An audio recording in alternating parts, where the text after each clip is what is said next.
comment. Den Rob is asking Chad. He said, "Your experiences with Allan Holdsworth. It's his birthday today. What was it like playing with that genius?" It was amazing. So, I mean, the Zappa audition was so focused on these different categories. The Holdsworth audition was, he had a cassette player, and we improvised for an hour and a half. We didn't play any tunes. And later on, I asked him, why didn't you have like people prepare songs? He said, anybody can learn a song. I want to see what it feels like when we improvise, when I'm playing a solo, because I don't want to tell you what to do. I want to find people who bring things to my music that I really enjoy.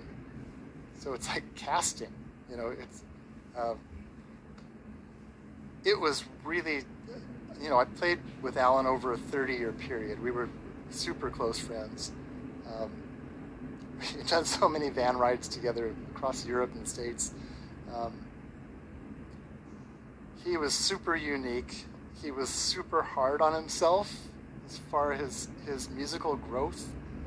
He, I don't know anybody who is harder on themselves as far as like doing self-imposed demands.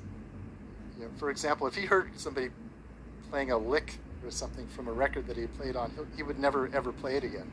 It would just be erased from his musical vocabulary, and he'd be in kind of a funk about it. He'd be like, I'm doing things that are so recognizable people can copy it, you know.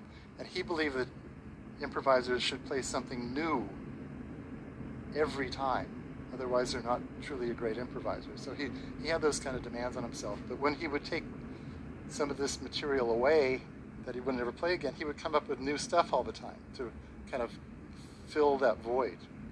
So, and then just his whole outlook on, well, everything on life, but also his outlook on music was so different.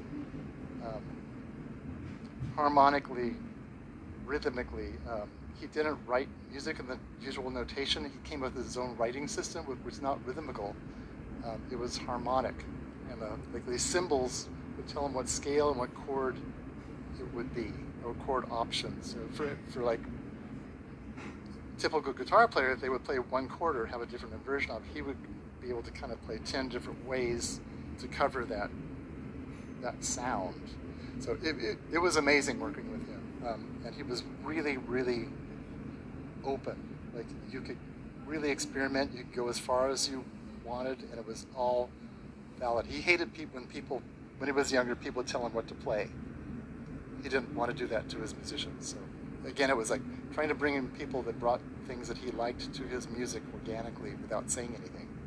It's really different. You made an interesting comment also when you had auditioned with Frank. I guess it was when he was hiring you. You said something along the same lines of, I want you to play yourself. I don't want you to... Yeah, so it was a 3-day audition, and I probably don't have enough time to talk to go into the details of it, but once I got the gig, he said, okay, show up, you know. I got the call that night, and he said, show up 10 a.m. tomorrow morning at my house. I've got a stack of music and about 10 albums I want you to memorize.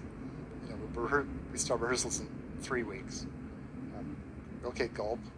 So I did, and he said, look, you're going to hear a lot of Vinnie Colaiuta on these records and a lot of Terry Bozzio, but learn the parts, but I don't want you to play like them. He said, I want you to bring yourself into this music and bring basically your personality into it. And it was, you know, number one, a huge relief, but also, too, a massive opportunity. Because, I mean, every leader is different. You know, some leaders will like, this is the record you got to play. I want to hear the same fill. This is what I love, and no changing anything. But Frank was also really open. You know, on the guitar solos, it was completely open for drums and guitar. So, and most of the fills, a lot of the beats I came up with, certain tunes he certainly came up with. But it was amazing.